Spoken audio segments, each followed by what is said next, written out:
Welcome back to the Explainer. All right, we're just going to dive straight in today because, wow, we have a massive, thrilling, and honestly, incredibly chaotic journey to cover. We're doing a full-on, comprehensive recap of the first 28 mind-bending sessions of this epic Curse of Strahd campaign. So, from the suffocating mists all the way to the opulent dining room of a literal vampire lord, you might want to grab your garlic and holy water because this is going to be a wild ride. You know, nothing sets the tone for Gothic horror quite like finding a cryptic poem scrawled in blood-red ink in a creepy attic, right? That's exactly what the party found in Durst Manor. It goes, "Beneath the dwelling looks a beast, who hungers for a bloody feast. If mortals seek to flee their doom, they bring toward his sacred room." I mean, chills, right? It just perfectly hooks us into the terrifying reality of Barovia. You aren't just fighting monsters here. The setting itself is literally trying to consume you. Just to keep us on track, here's our campaign map for today's Explainer. 1. The Mists and the Manor. 2. Lost Friends, New Allies. 3. The Taraka Reading Prophecies. 4. Hags, Windmills, and Vallaki. 5. Dinner at Castle Ravenmoft. And 6. The Unresolved Threads. So, kicking things off with Section 1, The Mists and the Manor. Imagine being violently thrust into a parallel dimension of dread, and the very first building you walk into completely traps you inside. Welcome to the Death House. Facing these horrors, we've got a seriously diverse roster of surviving heroes. There's the devout knight Azrinophile, AZ to her friends, and of course her incredibly loyal horse, Valor. Then we have Trash, this fiercely protective shifterlings, the magic-wielding Brother Alden, the ever-stealthy Misty Shadows, and Brack, our chaotic magic user. But man, Barovia extracts a heavy toll, doesn't it? We have to take a quick second to honor the companions who've already left us. Father Wasiel, who tragically perished, Agava, who just vanished, and Yule, who, well, walked a much darker path. The stakes were set incredibly high right out of the gate. And inside the manor itself, the chaos escalated so fast. Like, by Session 2, they're already fighting animated armor on the 3rd floor. Flash forward to Session 6, and they're battling this terrifying, shambling mound named Lorgoth the Decayer. And out of that absolute nightmare, Trash miraculously pulls a living infant, baby Walter. Literally incredible. From there, it's a mad dash fleeing through the manor, dodging these deadly swinging scythes, before finally escaping the cursed mists in Session 7, as the house quite literally tries to bring the roof down on their heads. All right, moving right along to Section 2, Lost Friends, New Allies.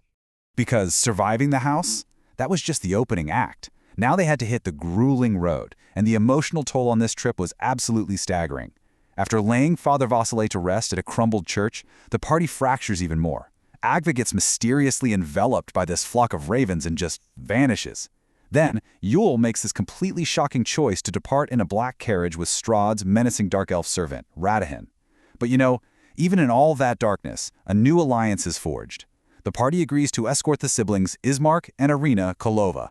They vow to protect Irina from Strahd's obsessive gaze, which is a massive responsibility to take on, especially while they're also trying to balance the care of baby Walter. This brings us to Section 3, The Taraka Reading Prophecies.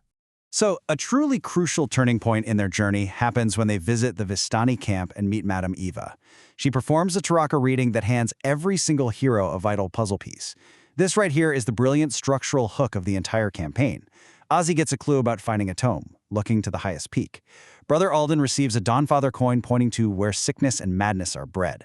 Misty is tasked with finding a sacred weapon by climbing the White Tower guarded by golden knights. Trash has to seek out an unlikely ally, specifically an entertaining man with a monkey.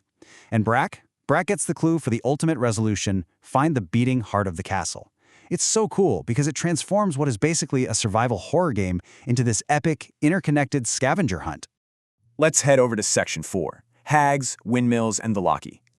Armed with these new prophecies, the party pushes forward.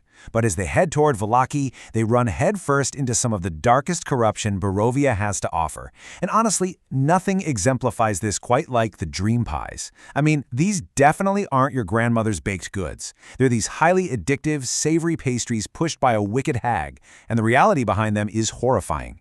Desperate villagers become so incredibly addicted to the escapism the pies offer that they will literally trade their own children as payment. It's awful. It forces our heroes into this brutal moral dilemma. How do you even begin to save people who are actively sacrificing their own kids for a temporary dream? Well, this leads to an incredibly intense sequence of events. The party storms the Bone Grinder windmill and pulls off a hard-won victory against the hags, barely surviving, by the way.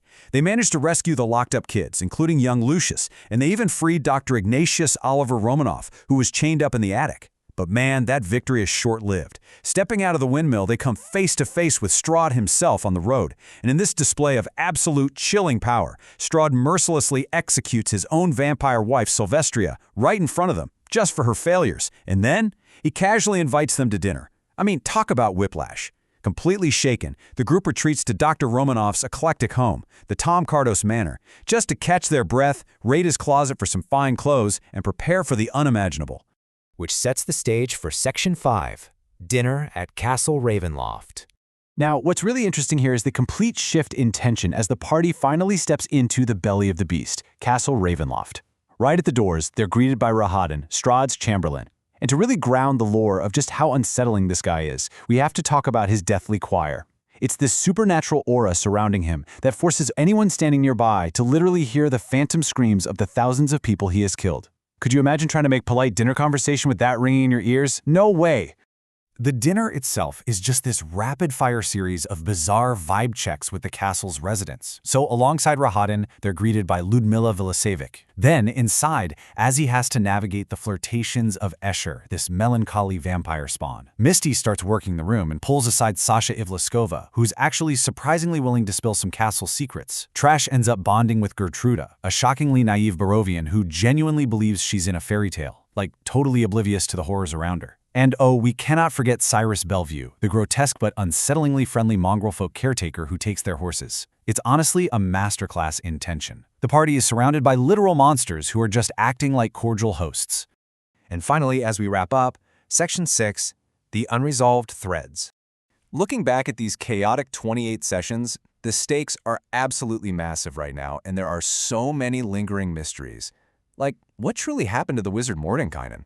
We know he led a failed rebellion and was supposedly thrown from the castle tower, but is that the whole story? The party has met their unlikely ally with the monkey, but are they actually going to successfully gather all those Tarako prophecy items?